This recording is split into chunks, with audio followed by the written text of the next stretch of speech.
ఈ palm Sunday అనే సందర్భం ఏంటి? ఏ సందర్భంలో ఆ సంఘటన జరిగింది? ఇప్పుడు మనం తెలుసుకుందాం.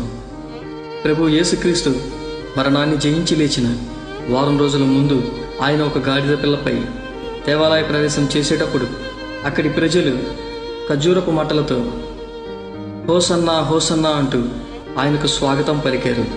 అక్కడి యూదా ప్రజలు కూడా వారిని పరిపాలించే రాజుగా భావించారు. కానీ తరువాతి వారంలో వారే మరలా ఆయనను సిలువ వేయమని చెప్పారు. జకర్యా గ్రంథం 9వ అధ్యాయం 9వ వాక్యంలో ఆయన చెప్పిన వాగ్దానం నెరవేరిన సమయం ఇది.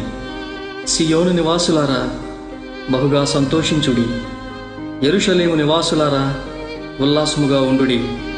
నీ రాజు నీతిపరుడును రక్షణ గలవాడును దీనుడనై గాడిదను గాడిద పిల్లను ఎక్కి నీ యొద్దకు వచ్చుచున్నాడు అనే మాట నెరవేరిన సందర్భం ఇది.